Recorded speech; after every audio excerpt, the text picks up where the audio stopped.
look in the eyes of my brother without shedding a tear for my brother. Yo! We back! And we back, and we back, and we back. In the great words of Deron Swain, guess who's back? Back again. And formerly honest is back. Tell a friend. Tell a friend.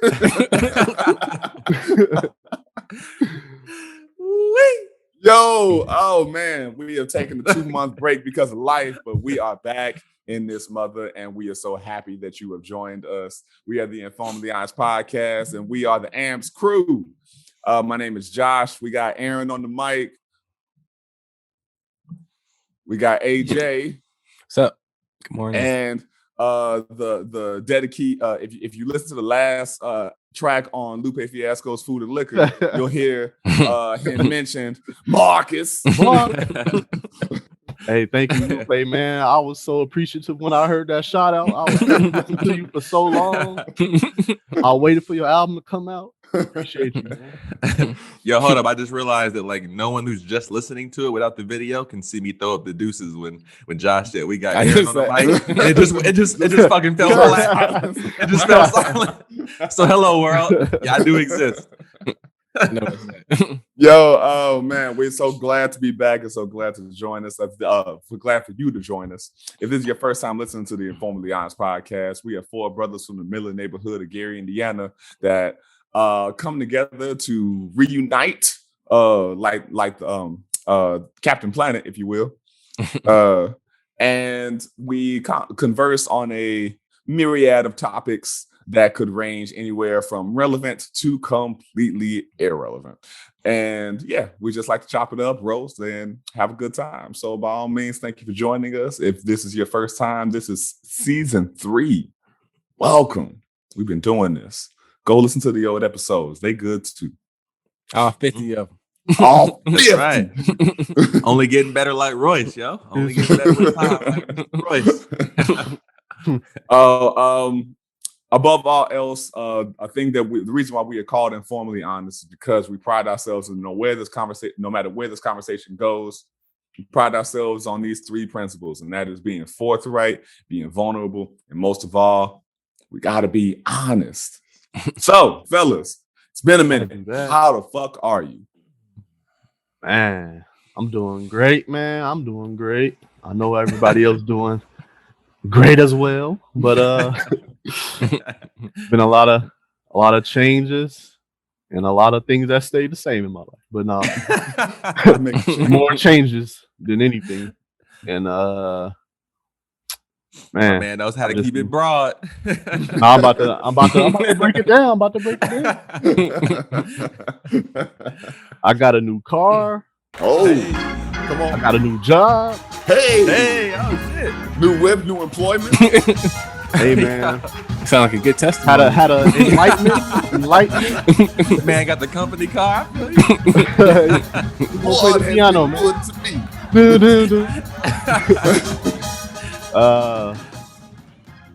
I did have an amazing time.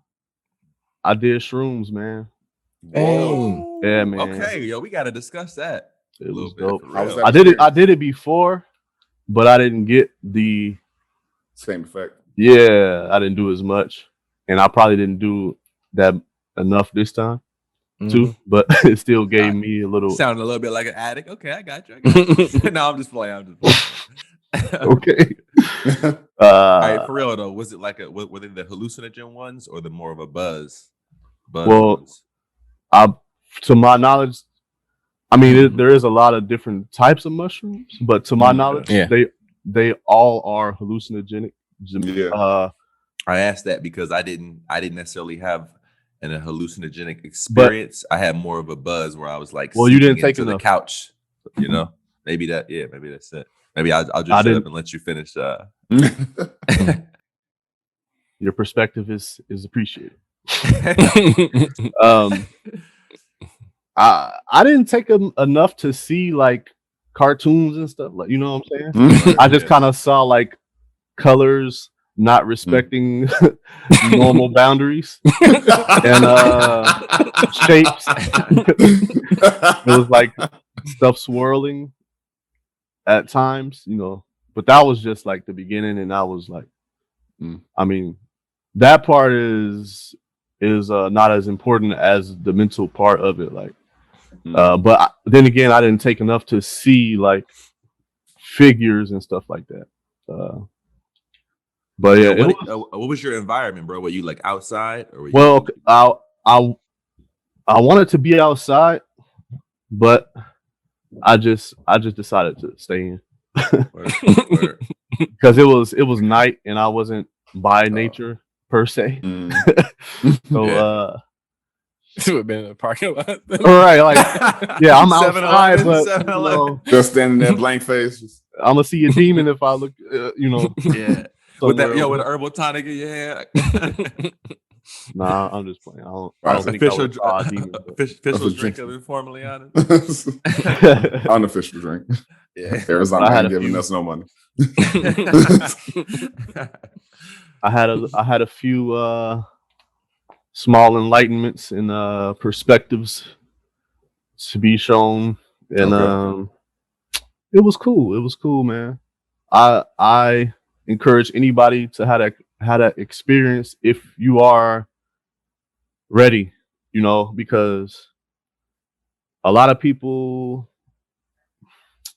I don't know, like I've heard like if you have some type of huge insecurity or fears, that is just gonna come out. Whatever is in you is gonna be kind of amplified, and it's gonna show you yourself. Like, and at one point, I felt like I was viewing like a remote viewing. I felt like I was remote viewing myself in the room, and I was just like, not only like the view of me, but like the perspective of other people, how they may see me, and how my life is going, like to other people somehow. And yeah, that was one of the like people are siphoning your life from you. No, not like that. When you say siphoning, you mean like taking it away? I mean, like you say your soul is mine. Yeah. Like not necessarily like actively, like, you know, leeching off of your. No. It wasn't. I didn't mean you like that, making it like more. I said I didn't mean it like that. Like, I know. I'm not making. I know. I gotta ask your question. I gotta get this joke off. You making it. You making it an anime. I gotta get this joke off. He made it a manga. That's funny. That's the best. Yo, that's the best. Yo, hold on, chill out. I really want to get this joke off. Hold on, man. I know what you're trying to say. This shit is really good, bro. Hold on. But no, I just great, man. I didn't feel like another person. I just felt like the third person. Like it wasn't a person or a lens that I was seeing myself from. Maybe it was just like how others may see me or something like that.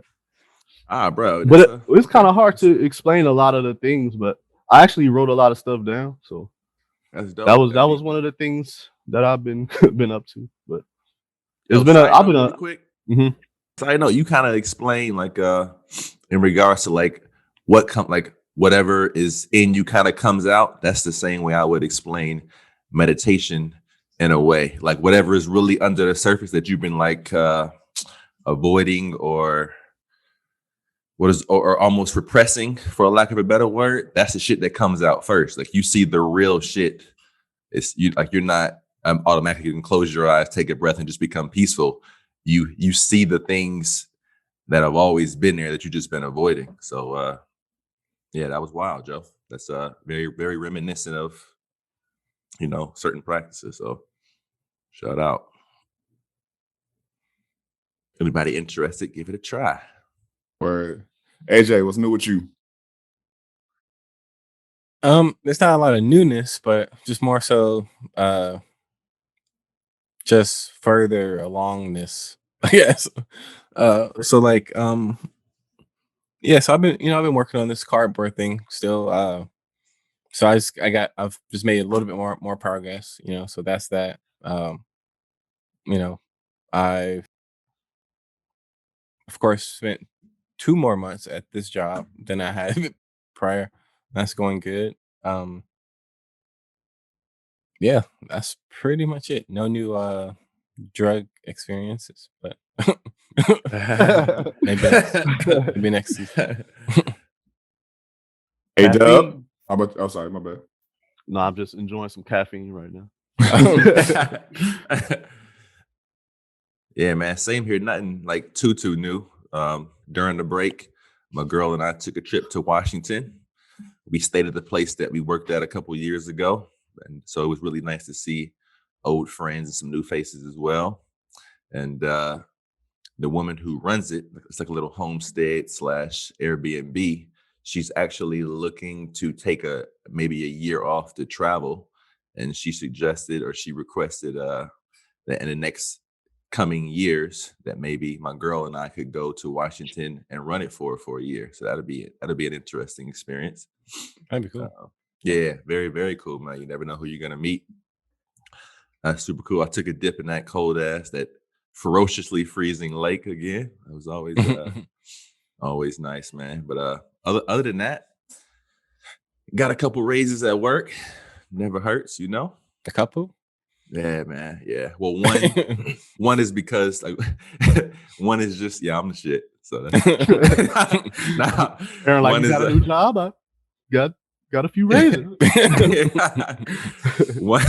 One is the yearly raise. As long as you hit certain marks, okay. or in Lupe and Royce, as long as you check certain boxes, you get the raise. And then I guess apparently fairly soon Georgia's minimum wage is going up, and they don't want our company to be a minimum wage job, so they raise it by a couple bucks, which is nice. They did the right thing.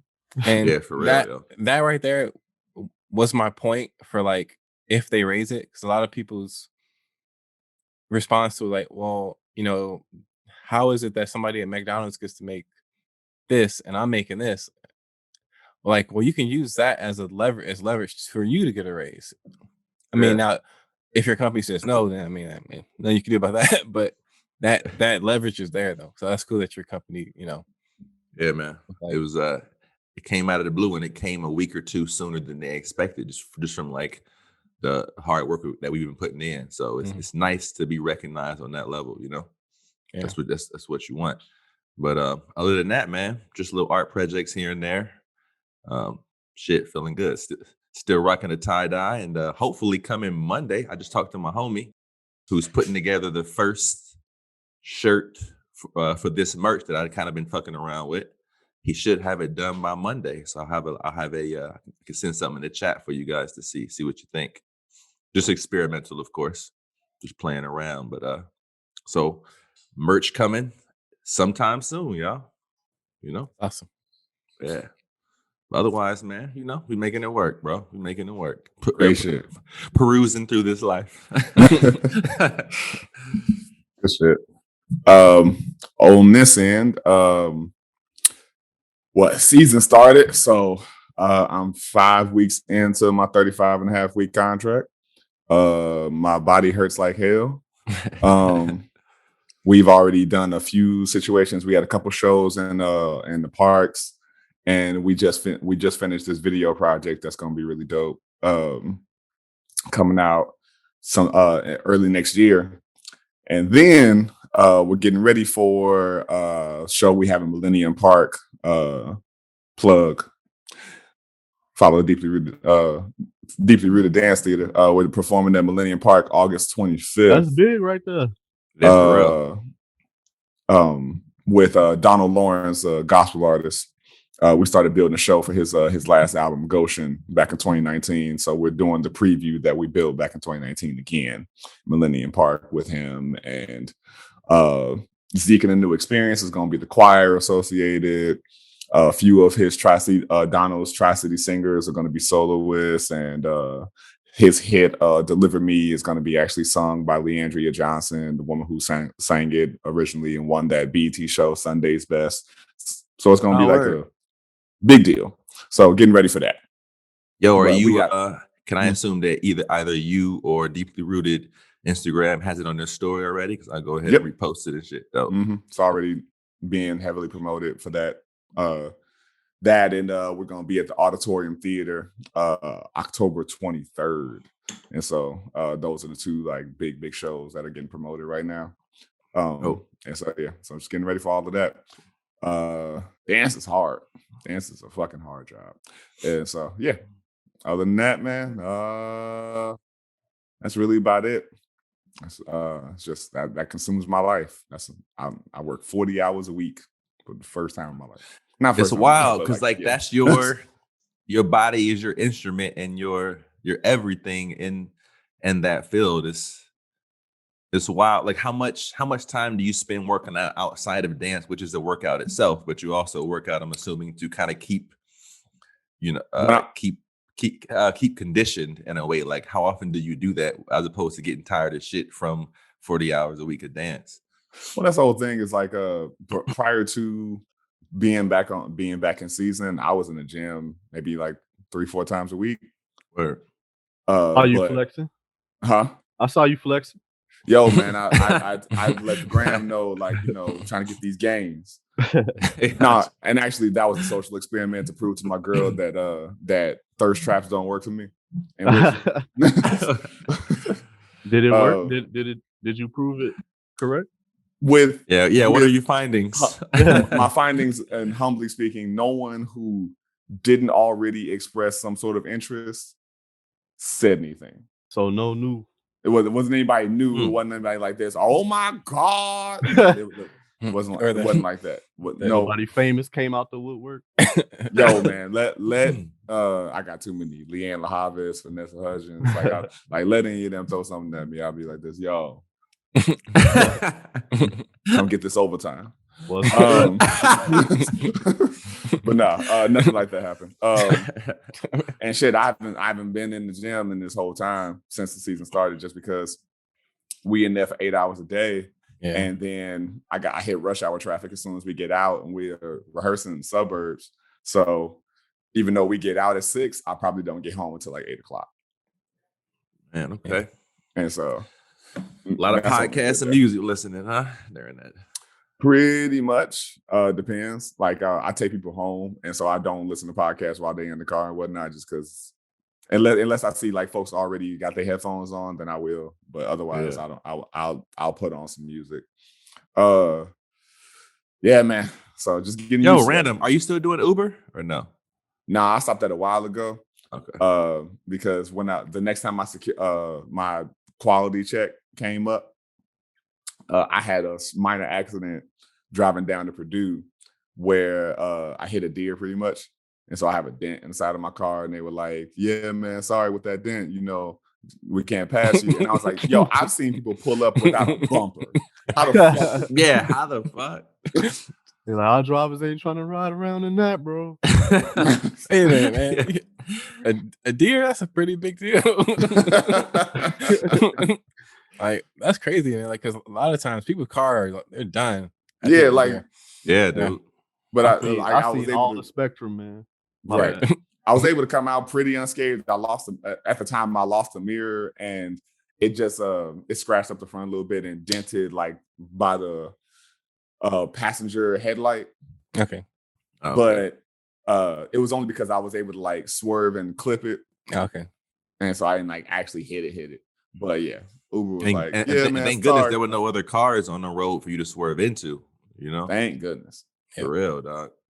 That's like a terrible decision to have to make, but they always say just it's better to hit the deer and instead of swerving into the person, obviously for like the legalities and the loss of life in that way. Man, I feel like people got reactions. Like, nah, that's the time where everybody get your reaction time up. We all see the deer. But nah. So yeah, that's been my life on this end. So let's jump into the cast. How about that? Right. Yes, sir. Another fucking season. You know, dragging our goddamn feet. We're gonna try to stay together, unlike Royce and Lupe. We're gonna try to stay together. Yo, that shit. That whole I was situation. legitimately gonna bring that up. Like that shit is fucking wild. Yeah. Man, I mean, And Marcus, apparently your dude was the one that did the shit. Mickey Facts. Well, what I don't see how he did it. He was the main one talking about like I that feel was like kind of Lupe had some hits. Man, Lupe He had some hits in that one. Lupe know how to get somebody there. I see that he's socially intelligent also. Like he know what he's doing. He know what he's doing.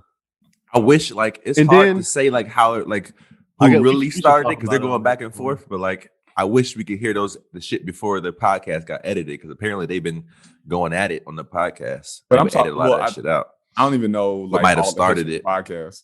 I'm talking about like that live that Marcus sent. Oh, And there, Mickey was kind of Is that the- instigating. that's the one that Lupe had his shirt off and all that? I think so, yeah. Okay. At the same time, yo, Royce be telling Royce would just be wild. He just be looking at him like, nah, dog, you ain't that good. It's like, of course, Mickey Well, I gonna be think- like, I'm gonna fire back. You ain't checking boxes, bro. Let's I'm talk sorry. about I mean, it but on record, man. Even on that even in that live though, it was a thing of hold on, we should like let me That's get what this I'm in saying. and talk Yo, about we some are goddamn recording. episode. We are recording. We are recording. True it is. It's Oh, cool. We can just okay, edit. okay. It's cool. But I mean, you say we can just edit like it ain't gonna be Adam. I know. I thought of that immediately, No, bro. I'm it's- sorry. I just No, you wanted to good. be able to keep some of this good shit. In Oh case yeah, we use it absolutely. for later. That's That all. was good that we put that in practice anyway. Man, y'all should have told me we was. Scott. I kept trying to interrupt y'all. Oh, no, you good. I was trying to get you to dig on your nose, Marcus. I'm like, get him. But it really seemed like Lou. That porn on, man.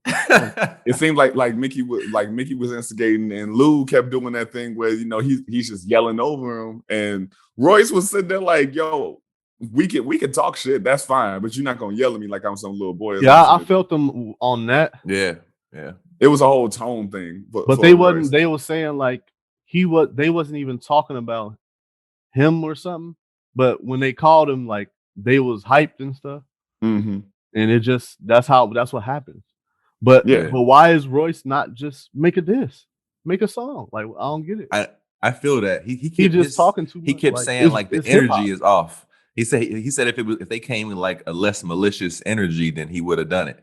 It just feels like he don't want to be a part of like that type of energy. It feels like it's more than just a playful diss record in his mind. And I'm Lou's record was way more disrespectful than Royce's. I agree. And That's why I'm like, I know always saying- there was some shit behind the sines that we didn't listen, that we haven't heard, that between them two going at it, that went into that diss record. The backstory is that Lupe been like champion in this league called EOW. Yeah, EOW. Yeah. So and Osiris and shit. So that league is a they can't come with personal disses and like I'm gonna kill your mom and all that. I'll shoot you. I'll shoot your son. I'll shoot you while your son eats sun chips or something. Yeah. So that was wild. So it became like they were trying to say like who's the best basically. Yeah. And Lupe was saying this is how we show that, and everybody else was like, why is that the thing? Like we already have battle rap. But that's not battle rap. It's like a competition. But as soon as it got personal, Lupe was like, he don't like the I'm gonna kill your son holding the sonship, whatever. Yeah. And he was I saw a video where he was explaining that. He was just like, talking about Chicago and how we see death all around us, and he tired of that. He not on. He's that. talking about that song on Drogas Wave. About that one girl, he mentioned that. Oh yeah. That is inspired. Yeah, like she went through some tragic. I guess a little girl got shot on a stray bullet or something. She got murdered on some bullshit. I'm talking about like just like yo, or no. I know what song you're talking about. Yeah. He kind of was just like, I ain't trying to promote that shit. But it was. I feel like if you, to some degree, if you say you the best, like overall you the best, then maybe you should prove it. If you feel like you are, prove it. Janila. Yeah, Janila. But that's why Lupe had came so hard at him. But then again, Royce can still do that. Because I think my beef was not my beef, but my only issue between the two records and why it feels like Lose was a lot more personal was, admittedly, it was kind of hard to stay tuned in to Royce. I love Royce, and Royce is the technician, but it was so rappity that I was like, it's hard for me to stay here. That's what Mickey Facts. Okay, at first Lupe had the best one, but I think Mickey Facts one kind of took it over, like because he impersonated those other rappers and shit. Yeah, that, and he just like really technically broke down like Royce's position, like, and like Aaron said, he used everybody's style. That was crazy, man. Yo, shout out to Lupe and respects to Marshall, though. You know what I'm saying? you know what I'm saying? I know he's one of your favorites, Lou. I know, man. I know. No, they were disrespectful. They were like, you're right. Royce is like his flow is incorrect. His flow is impeccable. Royce's flow on that song is absolutely brilliant. But I'm like, I get to the point. What do you know what I'm saying? Get to the point, dog. You know what, man? I think Royce has more stature in the game. I mean, he thinks he has more stature in the game than he actually does. And I'm not saying that Royce is like a low-level rapper. Yeah. But he's not up there yet with the Lupes. Like, he's always been lyrical to me, right? With Eminem, but he just started connecting with that. I can agree with. I can agree with that. He just started putting out, and albums. He's still getting better. But everything he does is better, though. I feel like, and like he keeps getting better. Yeah, I feel like part of it is that we might have been slept on him too, from just the shadow of Eminem and other people who are like getting. I agree with constantly you getting thrown in your face. He might have been dope. Period. Anyway, we just didn't recognize it. I think he'd been in the background too long, and he just, kind of made his name in the game, like as himself, with no attachment to, like he was with Slaughterhouse, like he was amazing with Slaughterhouse. But I agree. I don't know. Like y'all, I'm not familiar with as he puts it, Rhinestone Do-Rag Royce. I didn't know of him back then. He was just street, but Lupe was too. But I think it was a thing of when everybody was street at first. When you look at regional shit, except Kirk Franklin, we had. Hey, he gangster. Kirk is absolutely street. Dunder Mifflin, this is Pam. You need to get your skinny motherfucking ass back out the goddamn way before I put my foot in your ass. I will punch your neck, nigga. Don't you ever disrespect me. Just stomp it. Hey, yo, we should get to this welcome though, for real. Let's get like Adam about to have a lot more. At the 18-minute mark is when the welcome call. I mean, to be fair, we normally don't start till 11:30 anyway. At least my time. So well, I want to get this point out of if I still have it. I think there's a regional aspect to our exposure to it. Is that we were exposed to Lou because we're in the Chicagoland area. In the same way that Lou always talks about how he didn't grow up listening to a lot of the mainstream rappers he listened to who was local to him. And so us not granted, Detroit is still Midwest. We just didn't really know that many motherfuckers. We knew Eminem and we knew Devin the Dude. That was about it. From Detroit. And then D12. And D12, but that was by proxy from Eminem. And so but all in all, that's that on that, unless y'all got anything y'all want to add. I'm ready to hit the start button. Word. The Olympics are happening right now. Some more would have transpired by the time this comes out. Big deal of Black women, especially Simone Biles, Naomi Osaka, are like, I'm taking care of myself inside of my own mental health in order to make sure that I can still do whatever otherworldly physical prowess, etc. that I'm capable of. What are your feelings on the situation of, Simone Biles is pretty much pulled out? She first pulled out of all the team competition. Now she just pulled out an individual. Like even if we just talked about Simone, like what are your feelings on the situation? It is nice to see that being a priority for somebody, especially on such a big stage where there's pressure. It's nice to just see that being a headline. I like first and foremost, like on one side, I like that. I just like that that's becoming a thing, especially on such a huge stage, somebody giving a shit about that aspect. Because oftentimes I feel like it's like, nah, fuck that, push through. You hear about a lot of athletes, especially for pros, football players playing with broken fingers, broken hands, and all this shit.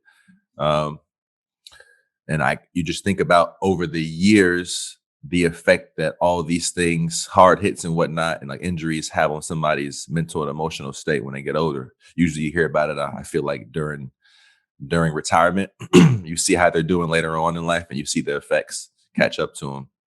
But I'd be interested to see the conversation she had with her team personally and how they took it originally. I'm assuming I guess we'll never really know, but I'm assuming they stuck behind her. So if they feel like, hey, we think we can still do it without you, then it's hard to kind of argue that. If they feel confident enough in themselves to do it without her and understanding her situation, then more power to them. It kind of sucked that like the Michael Jordan of the team was like, yo, I'm going through some shit though. I know this is the finals. I know this is the finals and all. But look, Game 7. but yeah, because but I'm so good, and there's so much pressure because I am so good that y'all wouldn't understand. That's a great point that you brought up, because I don't think that would have happened, in a previous generation. It like did that though. Really? Oh yeah, okay. So I'm curious. And I'm not gonna act like this is the original thought. I was listening to Brilliant Idiots earlier, and Schultz brought up how Jordan did the same thing. He did that when his dad died. Oh yeah. Oh when well, his dad was killed. He took whatever time he did off. And so it's a thing of he was going through mental duress.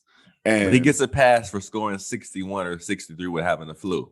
He gets a pass for that. You know what I'm saying? But I'm saying Simone is literally being penalized for being too good.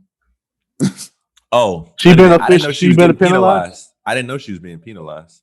They literally like were skewing her scores because they were trying to make it.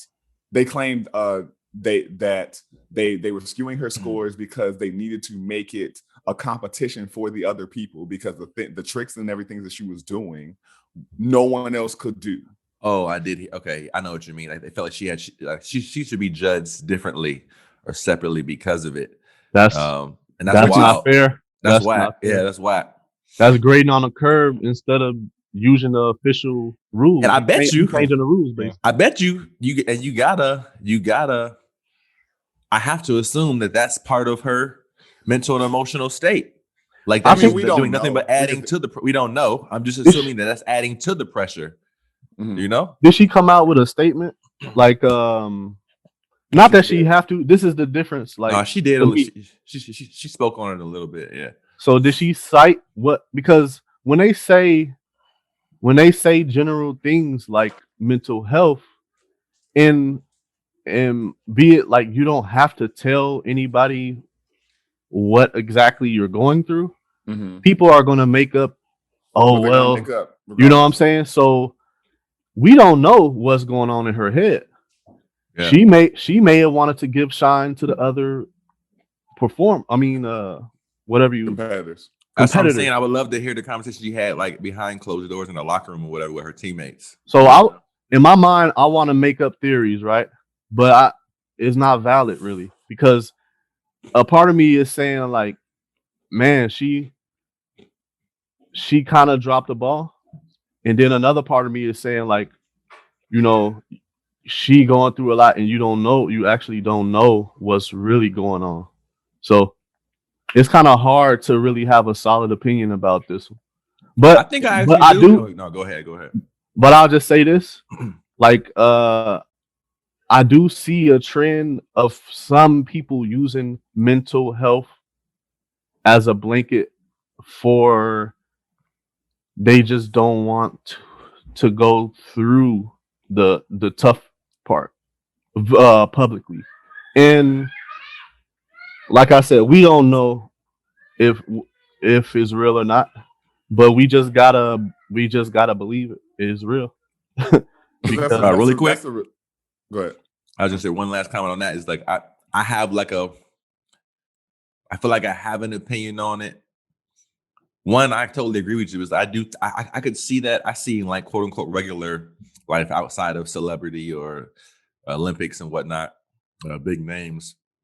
I see how that could be used as like a way to not go through something that maybe would help you come out on the other side if you went through that challenge. Maybe you need to be confronted, but at the same time, her mental and emotional state is not like she gonna have to deal with that shit after the Olympics anyway. You know, before like that shit's gonna be there longer than the Olympics will. So all in all, my personal opinion would be, I'm totally okay with it. It sucks that it may affect the team because she's so good. That's a testament to her. But when this shit is all over years from now, she's still gonna have to deal with that emotional and mental state. And props to her for putting that shit first and like, yo, this is what's more important to me. That shit's gonna last much longer. So AJ, what's cool. Your thoughts? That way, it's cool to see. So for me, I'm glad I listened to you guys first because I had a pretty, I'm not gonna call it a strong opinion, but I had a pretty solid opinion that I felt comfortable with saying. But and then now I'm kind of rethinking that. So now what I would say is like I think it's a good point to be like to believe that we don't necessarily know. We know like she's been going through some stuff like Josh was saying with her being judged at a different level, which obviously isn't unfair. Just that whole thing. So and then add the fact that during the first rounds, I didn't watch it, but just reading the headlines and articles, they were saying that she didn't perform as well as she has.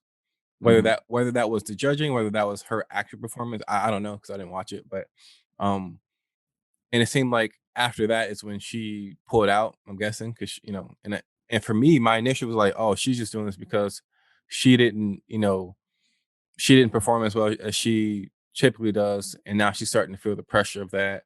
So she's just gonna quit so she doesn't quit before she loses. It's almost like forfeiting so you don't lose. And that was my mindset initially.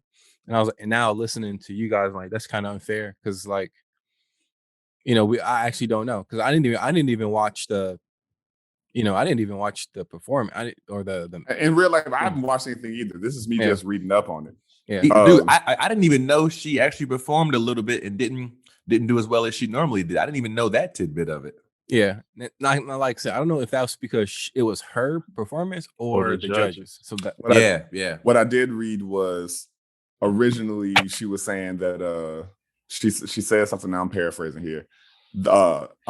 Gymnasts have this thing called the twisties, where they lose their bearings midair, and it gets like mad dangerous because they're doing all of that in the air and they can't really tell where the ground is, how high they are, etc. and whatnot. And she was saying it was that.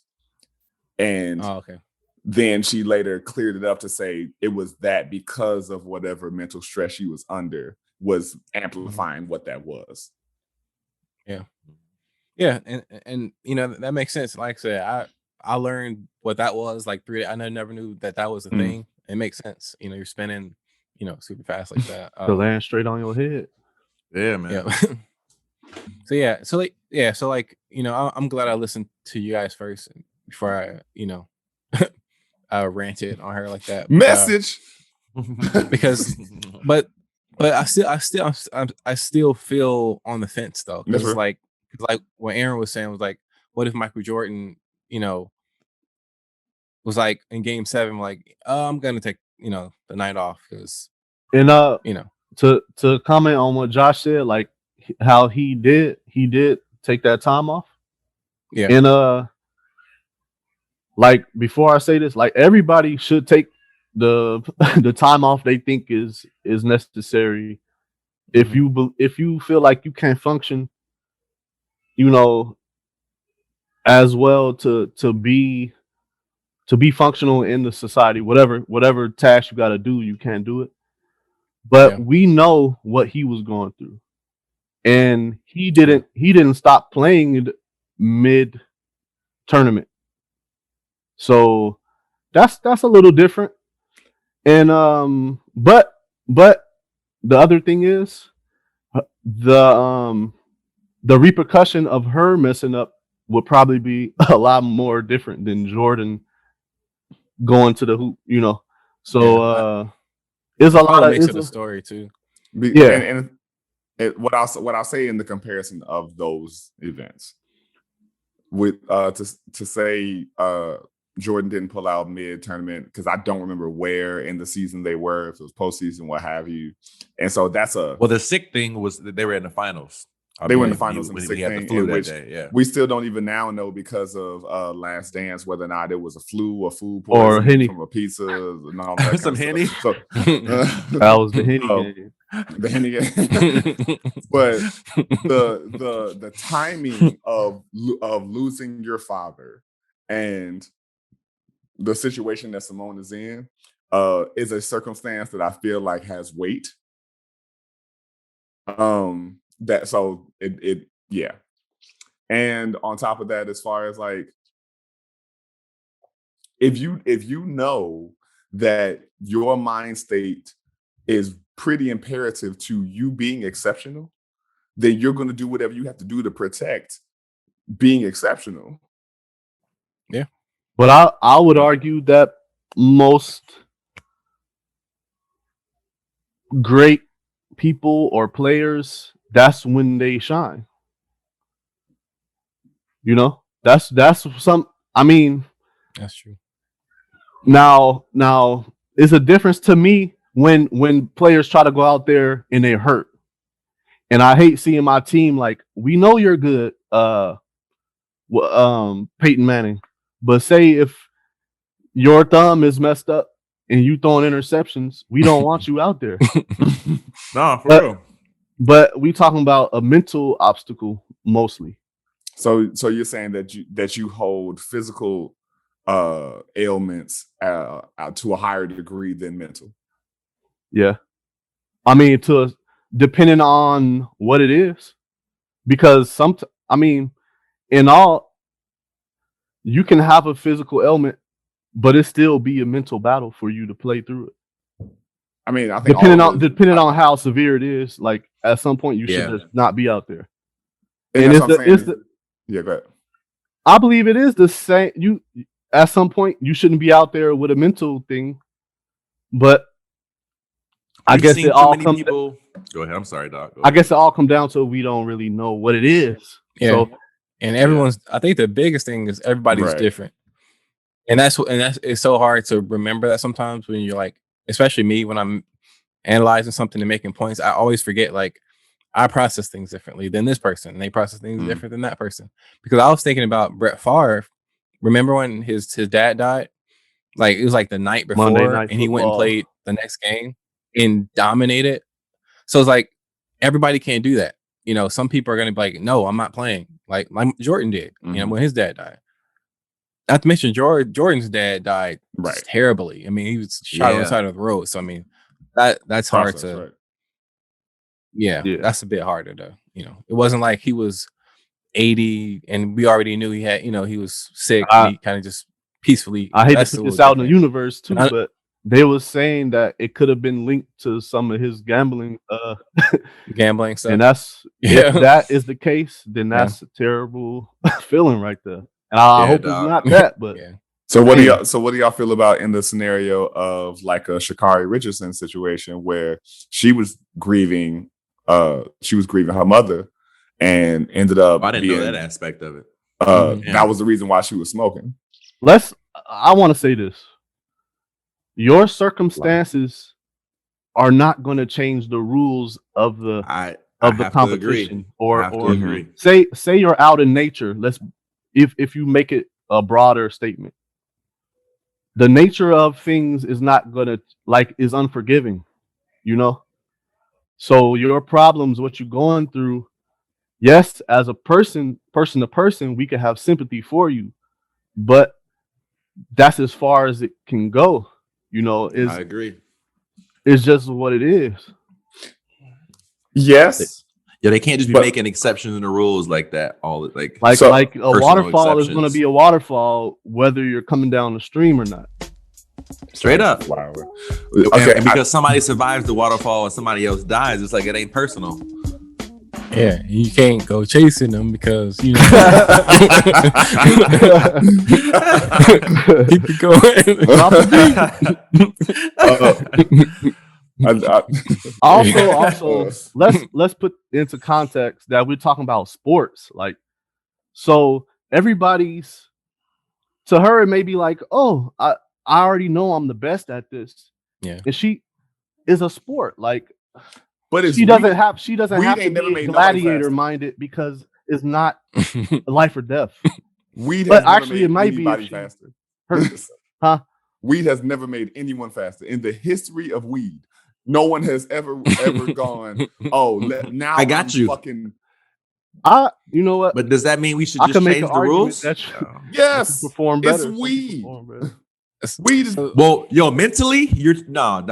It definitely can help you mentally. I mean, folks have said this from to help music to athletics or whatever, just calming you down a little bit and allowing you to be more, I don't want to say more creative, but just less inhibitions that can help you get through. I do think that can have a mental aspect on you that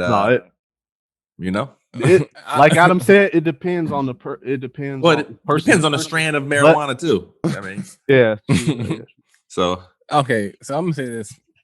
I'm like, I was just gonna say, my dude, tea can calm you the fuck down. Ain't nobody like, oh yeah, we can't have tea leaves there because it's gonna get the spirit too calm, and now they're gonna win. No, it's weed. No one fucking cares.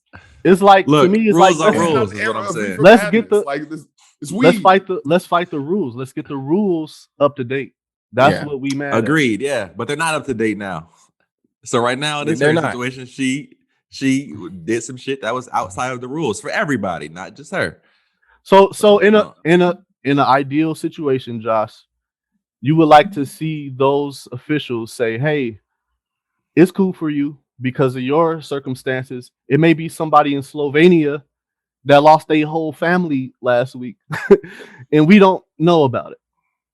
So it's like you want them to say, "Hey, this is a star. We know her situation. It's all right. Come on, you know." What do you want to happen? I think worldwide, personally, weed needs to be decriminalized in general. Yeah, I believe too. It doesn't make sense for it to be. And especially if she could be kicked out the Olympics for breaking that rule allegedly, and then homegirl on I think the U.S. soccer team can promote her new weed business in the same time is a little wild to me. I don't know about that. I didn't even know about that either. So they allow it in the soccer aspect, or it's not? Olympic thing. I have to look up homegirl's name, but I'm pretty sure she's like the captain of the American team. Whatever she now has Yeah, I know who you're talking about. The girl, she has like short blonde hair, I think. Or short. Oh yeah. She has her own weed business now, and so they're like, oh yeah, you can entrepreneur that shit, just don't smoke it. And it's like. Yeah, there's a big contradiction in because it's like the states. It's like you could tell there's a big contradiction with the laws. Like federal is saying no, but the state, I still like that don't make sense. Yeah, I still don't understand that. Make it make sense, America. Like for me, on her situation though, like for me, I think it's messed up that she couldn't run because of that. Because you know, I've smoked weed before and I've run track before, the same exact events that she ran. And I can guarantee you that it's not going to benefit you. However, you know, like I was saying, like if it's in black and white, like, we're gonna be tested for this, we're gonna be tested for that. Yeah. It's like the most unfortunate situation because like we all know that that's not going to benefit her. It's not going to give her an edge. We all know that. But at the same time, it's like, what are the Olympic? I don't even know what to call them, but the people who bylaws. Yeah, the people who make those rules, like, what are they supposed to do though? It's it's a situation that's kind of just sucked for everybody except her competition. Like I think they're the only people like, well, sucks to you, but that's real. She'll come back and she'll kill it. She's mad young. Of course she's gonna she'll be compete. she'll probably be even better. She's only 21.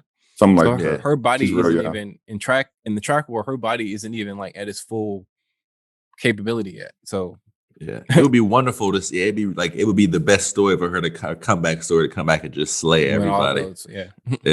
There's a good chance that'll happen. But it'll be dope if the laws was different in 4 years. Yeah. And she, that'll be a big statement. Like it would. So as far as that, there's this conversation a longer conversation of this young woman, Sha'Carri Richardson, who is now in the limelight because she did an exceptional thing, and then she got taken out of that limelight to some degree because she broke a rule. And a conversation that often comes up in scenarios like that is, should people of higher stature, celebrityism, etc., be put inside of this should always be seen through the lens of being role models? So what do you feel about celebrityism transferring over to role models? And of course, it doesn't necessarily have to be athletes in this case. It could be regular fucking celebrities. Anytime I see, and this is probably a prejudice of my own, anytime I see women that are built like a Kardashian, I'm automatically irritated. They haven't. I don't know them as a person, and I'm willing to get to know them as a person so I can dismantle that thing. But off rip, I'm like, I don't trust anything. Josh out here trying to save him. What's that J. Cole song? Don't say we don't save. That's hilarious. But yeah, what are your feelings on role model? The subject of being a role model, but tied to celebrityism. I mean, it's a sucky situation, man. But it's one that where you can't act like you don't have some influence on the people who kind of in some way made you the celebrity. Like they keep up your relevance outside of your talent or your skill on your alone. That's impressive, whatever, that stands alone. But in this society, they make you the celebrity. There's plenty of motherfuckers who can be super skilled and whatnot and talented and be the best at something. But if they don't consider you to be relevant at that time or important, then you don't get the same shots. You don't get the same opportunities. So it's crazy to us to like act like you not having some influence on people and they're not buying millions of your albums or whatnot or merch or whatever the fuck to help make you rich or help make you relevant. So companies will sponsor you and make you rich and shit. It's crazy to act like you don't have some influence. So in some way, there's, because of that influence, yes, there's some responsibility. But at the same time, people can use that shit to people. I feel like that gets you to the extreme, and it's unfair because they're a fucking person, rich or not, celebrity or not, and people forget that shit. So there's this crazy, unbalanced situation where, to me, it's frankly hard to have a fair answer. To me, it's hard to lean one way completely and not recognize the aspects that you do hold in this other side as well. Wait, the question is, do we like what's the question again? Broadly speaking, what are your feelings on the subject what are your feelings on celebrities automatically being made into role models once they have a following? Okay, I just feel like ending my point. I just feel like it's too easy for the parents to be like, well, to blame that person and not take their responsibility for fucking being parents, but then on the flip side, it's like motherfuckers these days got 3, 4, 5 jobs or whatever. You know what I'm saying? They have. It's like, well, damn, how much of the kids have so much access in school and otherwise to so many sites and so much information. Like it's a really tough to have a one-sided, only one view of this situation, man. You know, I just want people to be allowed to be people. I agree with that. Yeah, that's my big thing. Is like, yo, it don't matter how famous a person is, they still got to take a shit every day. So they do, but they might want to buy that new Lamborghini. You know, they might want to. And sure, I can look at the aspects of either your personality, your business model, and all that kind of stuff that brought you to this place, so that you can live in that kind of affluence and influence. But treating someone as in that space that they're not allowed to do regular people shit, which is whack as hell. Yeah, that's the aspect that I don't care about. Yeah, you can't mess up or you lose everything. That's the wackest shit in the world to me, man. Yeah. Like for me, this is an easy answer for me. I think celebrities are not role models, and politicians aren't role models. No one should be a role. Okay, I'm not saying no one. I think that a child's role model should be their parents, and sometimes it doesn't work out that way for various situations. I think there's always going to be celebrities that end up being role models. Maybe that's a personal goal for them. Like, I can't think of anybody off the top of my head, but I know there's actors out there that specifically like do things for kids. Like that's like their passion. Like I'm do these roles in movies and stuff, but I still want to help these kids. And that's great. But like that's at the same time though, we shouldn't expect that from complete strangers that didn't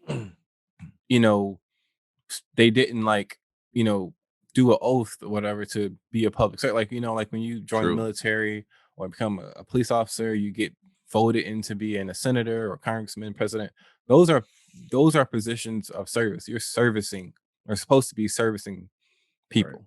So, you could say, I guess you could say that if anyone's going to be a role model to your kids that ain't you, then maybe one of those guys, maybe. But it definitely shouldn't be an entertainer. That wouldn't be my first choice for my kids. Like, I'm sorry. I feel like ultimately you can't put that responsibility on anybody but yourself, whoever that person is who did the action or, said what they said, had their own feelings and shit. Yeah, ultimately it's not the celebrities or whoever this known person is responsibility. No doubt about it. Like you can't be blaming them and shit. Of course. But I do think there's a space where people know what they can do to keep themselves hot, and they know how they can manipulate certain things on social media, otherwise in society, to stay relevant and continue benefiting in some way. Just like algorithms and all that shit. Like people know what they have an idea of what they can do to remain relevant, whether that's manipulating in some way, because they just see what's hot right now and you just follow that shit. I'm just saying you can't, that part has to be acknowledged, I feel like, as well. I got a point. But ultimately ultimately they're not role models. I got a point, but I want to make sure Marco goes. So the way I look at it is like, everybody is going to attach themselves to the person that they in the media or in the public eye, or celebrity, whatever it may be. They're going to attach themselves to what they affiliate with, what they resonate with. Yeah, right. They see, okay, I like this, I want to be like this, or I am this, and I want to champion this person because I like their style or whatever. But the question is about role models. So this is making me think like, what is a role model? Are we talking about positive? Are we talking about what we feel should be championed on the positive side of things? Because I'm just thinking of like influence. Well, right. If we just talking about pure influence, then everybody is that is a celebrity that people know in the mainstream or to a wide degree is a role model because you can't get around it. You don't have a choice. Oh, well, and it's possible to use that to so your for me, benefit. For me, I wasn't talking about influence. I'm talking about for me when I say role models, Positive. I'm thinking like people that are setting good examples on right how you should be in life. So if we speaking about that, then it depends on what your virtues are, you know.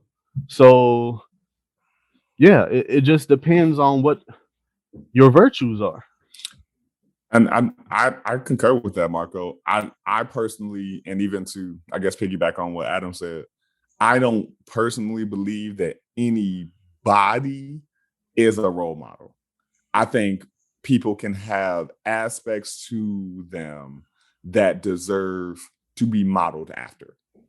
Right. And so in other words, if I appreciate what how Aaron does his tie-dye, I can look at that aspect of him and go, okay, what leads him in the regards to that creativity? You know, what were his influences? What is the color palettes that he likes to work with? I can look at those things, but I'm not going, Aaron is who I want to emulate. No. I got an example. So I really like and respect Mike Tyson at this point in time in his life.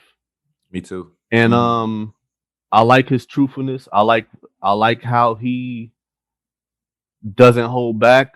I like a lot of things about him. But to some people, if I say Mike Tyson is one of my role models, they may say like he's a wife beater, he's a this, he's a that, he's a this. But I'm not saying that I want to be him. I'm not saying that I'm saying that I respect his discipline and his focus and those things. So everybody you can find some dirt on. Right. So what are we doing? Is nobody that we should hold like I want to emulate every aspect of their life. So agree. Yeah. So that's kind of what Josh was getting at, and I totally agree with that. Yeah, me too, man. So I would almost want to. I don't have kids, and I don't want kids, but I almost feel like that should be the. I always got to preface it that way.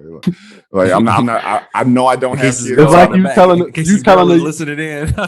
It's like you telling the universe to obey. Like, hey man, I'm trying to tell you, like, don't be making. Don't be. Only because you start with the disclaimer like I don't have kids, so I can't necessarily say how people should treat their kids and all that kind of stuff. Yeah, I feel you. Yeah. But I also go, I don't want kids, so let me make sure everyone knows that aspect of it too. But when it comes to kids, because kids don't know how to I'm gonna say differentiate, but I know it's a better word. Differentiate between what aspects to emulate of people that they admire or idolize or what have you. Also, to your point, like they don't know when they looking at TV what's real. We know characters in music and movies and all, but a lot of times they can't do that yet. They don't understand how to differentiate the real from the fake when they looking at things like that. And the you know what though? At the same time, even adults. I'm sorry. He made a good point. I know. I was trying to finish my point though. Sorry, dog. Go ahead. I wasn't even making a different point from what you. No, he wasn't. I was just adding on. My bad. My bad, man. Go ahead. Go ahead. You in there? I was just gonna say, even like adults, just don't like the mind doesn't know the difference between what's really going on and your memory. Even on an adult level, like we don't know that the mind can't tell the difference between what your memory and what's actually happening right now in regards to reality. So even as you grow up, you can have that skewed sense of perspective, And I think that needs to. I would encourage people to make that the practice for themselves and for whatever how they're teaching their kids to process information and how they're getting it to go. Don't look at that whole person and try to idolize them. What about them is it that you enjoy? And if that thing, and how does that thing behoove you in the long run, so that you can not only learn from it and be a sponge to it, but you can prosper past whatever point that you're looking at, as opposed to going, oh, I love DMX, and so now I'm gonna go rest in power to the God. But like I know where you're going. Like I'm gonna go do everything the DMX did, and like this, no, that like don't do that. Yeah, you can't bark your order in a fast food restaurant. It's dangerous. Like, I wasn't gonna talk. I'm gonna speak ill. I'm sorry.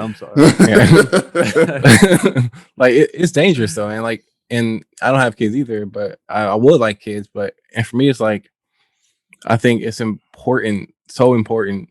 I think it's going to be important that you, as soon as they're old enough to understand, like, look, man, this is not real. like you can like somebody, but you don't have to like you're saying, like idolize something. Like I don't know if I was on Facebook or YouTube, but I was just, something popped up, and then there was this girl, and she had black hair. She had this like lime yellow green strip. She's wearing this baggy t-shirt. I'm like, why are you trying to dress like Billie Eilish? It was it's like that's so odd. That's so odd. And it's like, and I mean, kids are very like impressionable, and they're like, they are easily influenced. And it's like they're experimenting. Yeah. In which that's fine. Learn about yourself and all that kind of shit. By all means, we all had that. Aaron used to talk about killing everybody on buses. I used to shop at Hot Topic a lot. Yo, edit that shit out, son. Come on, man. talking about Eminem. Aaron allegedly. Josh is the one always catching everybody. Allegedly. But like I used to be in Hot Topic because I was like, yo, I want to be different, and so let's figure out like what this goth thing is or something like that. But I'm already indicted in like 3 states. Come on.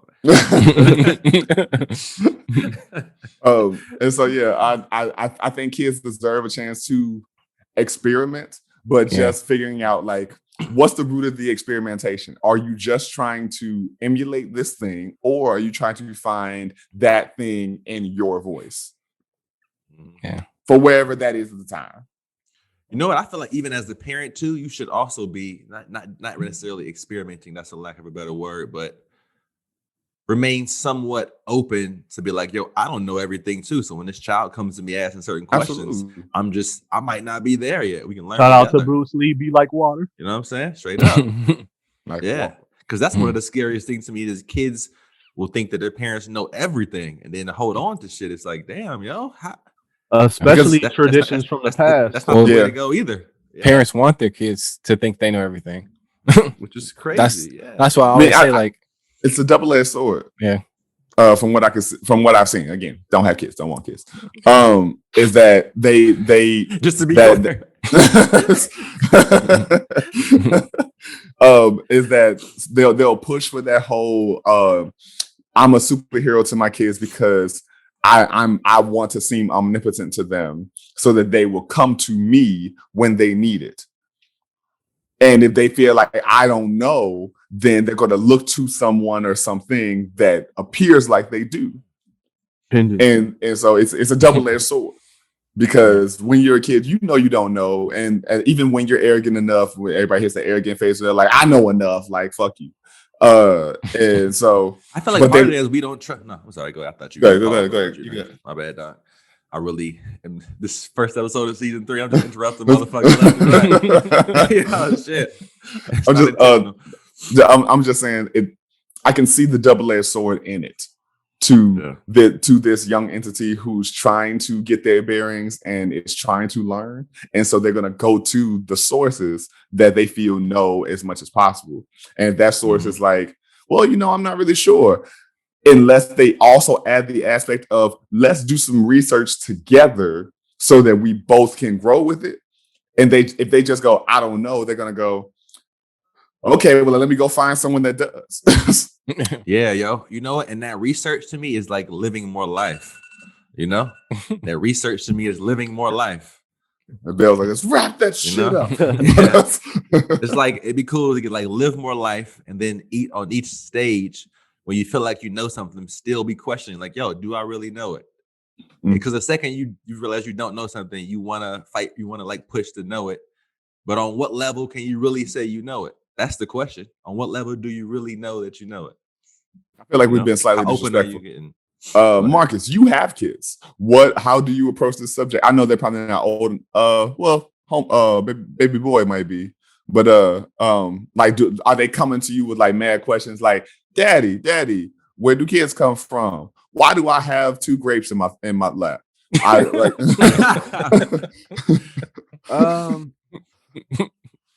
I think it may be several stages of that. I think the first one is like basic stuff, like what is this, what is that, but it hasn't gotten to like more deeper stuff like that yet. My son is 4, so he's very intelligent, and I can have conversations with him, like for real. And but as far as like where do babies come from and stuff like that, he doesn't have a bearing about that type of stuff yet. But my feelings on that is like, you just have to, first of all, my job is to introduce them to things that I believe that will further them, or not further, but like enhance them or show them something new in a positive way. So the parent has a big role of introducing the right things and the correct things to them. And but they're gonna see things and experience things themselves. And I guess the goal is to have the type of relationship with them where it's easy for them to express how they feel with you, and express, you know, it be most easy for them to talk to you. So like we all could think of when we were young, how easy was it to talk to our parents? And I think you just got to keep that in mind. Like, what would you have appreciated them to come to you with, or open that door? Like, hey, I made mistakes. It's important for you. It's important for me to show my kids that, like we were saying, we not superheroes. We just go through things and then we make adjustments. So it's just all about being relatable, I believe. Because you can try to shape them, and you will shape them in certain ways, but a lot of the decisions are up to them. Is like us giving them a palette to be successful. Another good topic would be for another time would be like picking which schools we put our children in, Montessori or public or private, and why, and the benefits and setbacks from those. Yeah, being realistic. Yeah. And like, when is a healthy time or the quote unquote right time to introduce certain things to your child? That would be a cool one to talk about. Whether it's like gender and other, things that are hot topics now, like when they should be. I guess part of one of those could be, hey, child comes home and says, I learned this at school today from a teacher or another child, a friend, and I want to know because they exposed me to it, So I guess that would be a cool topic to discuss. Oh, that'll definitely take up a whole episode. But thank you all. We're gonna wrap up there. We appreciate you for listening. This has been another episode of the InforMILLy Honest Podcast. 4 brothers from the Miller neighborhood of Gary, Indiana, coming together to chop it up and talk and learn. And hopefully we can get you all to join in the conversation. By all means, you can follow us on Instagram at InforMILLy Honest, Facebook and InforMILLy Honest Podcast, and Twitter at InforMILLy_HP. And of course, there's the email. By all means, we didn't get into it today, but Elias, we got you. He wrote us an email before we went on break, and want to make sure that we show him that love. So By all means, write us at informally.honest.podcast@gmail.com. You can send us your questions. We can talk. We might even invite you to be a guest if your question is like really, really good. All right. So much love to you all. And any conversation that you have and anyone that you engage with and all your relationships, we always encourage you to be forthright, vulnerable, and most of all, honest. Yo, peace. What's up? Peace, y'all. Peace out. Adios. Can't look We in got the all time to go eyes after of it. Peace and much love to you. without shedding a tear for my brother. I really wanna try for my brother, 'cause I truly do feel for my brother.